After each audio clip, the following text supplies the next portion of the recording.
ದೇಶವೇ ಎದುರು ನೋಡ್ತಾ ಇದ್ದಂತಹ ನೀಟ್ ಮರುಪರೀಕ್ಷೆ ಮುಗಿಯೋ ಹಂತಕ್ಕೆ ಬಂದಿದೆ. 22 ಲಕ್ಷಕ್ಕೂ ಅಧಿಕ ವಿದ್ಯಾರ್ಥಿಗಳು ಪರೀಕ್ಷೆಯಲ್ಲಿ ಭಾಗಿಯಾಗಿದ್ರು. ಹಾಗಿದ್ರೆ ಇವತ್ತಿನ ಪರೀಕ್ಷೆಗೆ ಭದ್ರತೆ ಹೇಗಿತ್ತು? ಬೆಳಗ್ಗೆಯಿಂದ ರಾಜ್ಯದಲ್ಲಾದಂತಹ ಬೆಳವಣಿಗೆಗಳೇನು ಅನ್ನೋದರ ಕಂಪ್ಲೀಟ್ ರಿಪೋರ್ಟ್ ಇಲ್ಲಿದೆ ನೋಡಿ.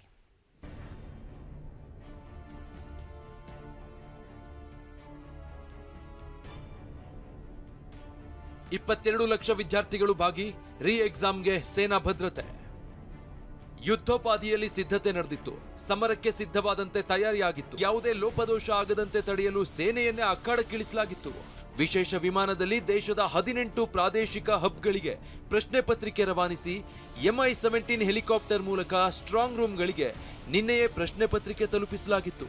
ಇವತ್ತು ಬೆಳಿಗ್ಗೆ ಸ್ಟ್ರಾಂಗ್ ರೂಮ್ನಿಂದ GPS ವಾಹನದಲ್ಲಿ CC ಕ್ಯಾಮೆರಾ ಕಣ್ಗಾವಲಿನಲ್ಲಿ ಪರೀಕ್ಷಾ ಕೇಂದ್ರಗಳಿಗೆ ಪ್ರಶ್ನೆ ಪತ್ರಿಕೆ ತಲುಪಿಸಲಾಗಿದೆ.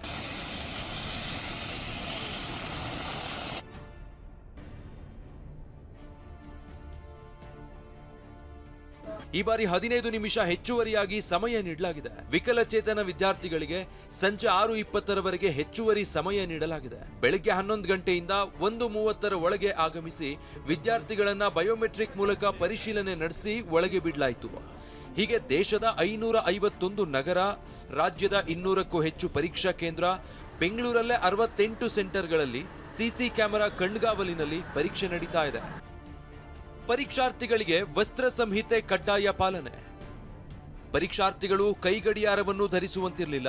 ಕೊಠಡಿಗಳಲ್ಲೇ NTA ಗಡಿಯಾರದ ವ್ಯವಸ್ಥೆ ಮಾಡಿದೆ. ಹೀಗಾಗಿ ವಾಚ್ ಕಟ್ಕೊಂಡು ಬಂದವರನ್ನ ತೆಗೆಸಲಾಗಿತ್ತು. ಅಭ್ಯರ್ಥಿಗಳು ನಿಗದಿಪಡಿಸಿದ ವಸ್ತ್ರ ಸಂಹಿತೆಯಲ್ಲೇ ಆಗಮಿಸಿದ್ರು. ಉದ್ದ ತೋಳು, ತಲೆ ಮುಚ್ಚುವ ಉಡುಪು ಧರಿಸುವಂತಿರಲಿಲ್ಲ.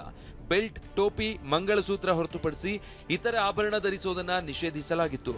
ಸಾದಾ ಚಪ್ಪಲಿ ಹೊರತುಪಡಿಸಿ ಶೂಗೆ ಅವಕಾಶ ಇರಲಿಲ್ಲ. ಮೊಬೈಲ್, ಬ್ಲೂಟೂತ್, ಇಯರ್ಫೋನ್, ಮೈಕ್ರೋಫೋನ್ ಸೇರಿ ಯಾವುದೇ ಎಲೆಕ್ಟ್ರಾನಿಕ್ ಉಪಕರಣಗಳನ್ನ ತರುವಂತಿಲ್ಲ. ನಿಯಮ ಮೀರಿ ಬಂದವರನ್ನ ಪರೀಕ್ಷಾ ಕೇಂದ್ರದ ಹೊರಗೆ ತೆಗೆಸಿದ್ರು. ಪರೀಕ್ಷಾ ಕೇಂದ್ರದ ಸುತ್ತ 200 ಮೀಟರ್ ನಿಷೇಧಾಜ್ಞೆ. ಪರೀಕ್ಷಾ ಕೇಂದ್ರದ ಸುತ್ತ 200 ಮೀಟರ್ ನಿಷೇಧಾಜ್ಞೆ ಹೊರಡಿಸಲಾಗಿದೆ. ಪರೀಕ್ಷಾ ಕೇಂದ್ರಗಳ ಸುತ್ತ ಇರುವ ಜೆರಾಕ್ಸ್ ಅಂಗಡಿ, computer center, internet cafe, cyber cafe, coaching ಸೆಂಟರ್ಗಳನ್ನ ಬಂದ್ ಮಾಡಿಸಲಾಗಿದೆ.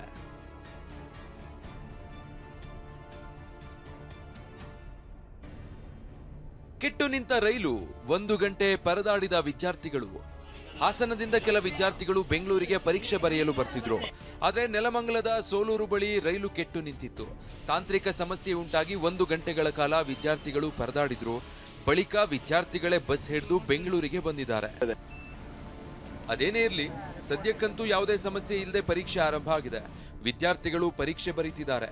ಭವಿಷ್ಯ ರೂಪಿಸಿಕೊಳ್ಳಲು ವಿದ್ಯಾರ್ಥಿಗಳು ಪಟ್ಟ ಶ್ರಮಕ್ಕೆ ಬೆಲೆ ಸಿಗಬೇಕಿದೆ. Bureau report, TV9.